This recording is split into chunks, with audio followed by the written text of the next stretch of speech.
창조과학에서는 진화론이 사실이 아니라 주장하기 위해 확률을 주로 사용하곤 합니다. 생명을 이루는 단백질과 같은 분자가 실제로 합성될 확률이 매우 낮기 때문에 불가능하다는 것입니다. 이들의 주장을 뒷받침해주는 것은 바로 보렐의 법칙입니다. 프랑스의 저명한 수학자 에밀 보렐은 0에 매우 가까워 무시할 수 있는 확률을 정하였으며 그 값은 지구 규모에선 10의 15승분의 1, 우주 규모에서는 10의 50승분의 1입니다. 그러므로 단백질이 자연에서 우연히 합성될 확률이 매우 낮기 때문에 보렐의 법칙에 따라 0과 마찬가지라는 것입니다.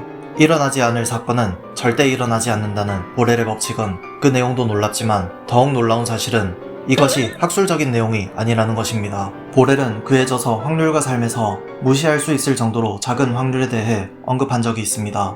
책에서는 유전과 복권, 평균 수명과 통계 등 우리 생활에 관여하는 확률에 대해 소개하고 있으며 우리가 생활하며 걱정하기에 너무 드문 사건들도 소개하고 있습니다.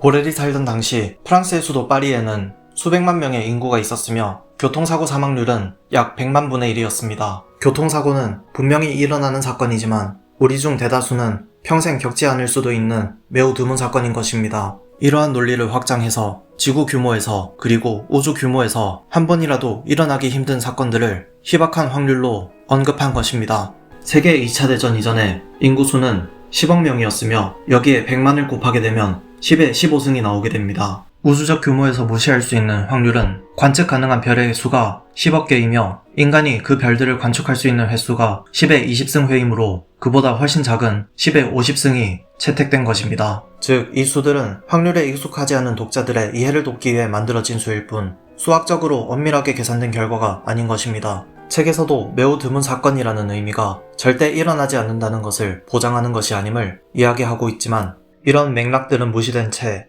일어나지 않을 사건은 절대 일어나지 않는다며 왜곡되어 주장에 사용되고 있는 것입니다.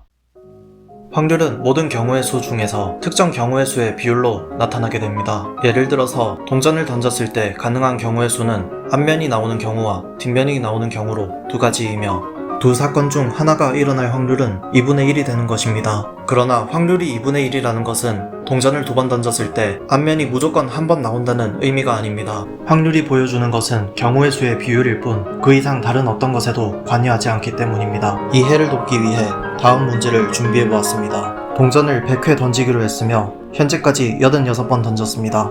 앞면이 52회, 뒷면이 34회 나왔다면 87번째 던진 동전은 앞면과 뒷면 중 어느 쪽이 나올 가능성이 더 클까요? 이전에 앞면과 뒷면이 몇 번이나 나왔는지는 상관없이 두 확률은 여전히 동일합니다. 확률이 불균일할 때도 마찬가지입니다. 확률이 낮다는 것은 드문 일이라는 뜻이지만 전혀 일어나지 않는다는 보장이 되지 않습니다. 아무리 높은 확률을 가지고 있어도 그것이 필연적으로 일어난다고 말할 순 없듯이 반대로 확률이 아무리 0에 가까워도 일어나지 않는다는 보장을 전혀 할 수 없는 것입니다.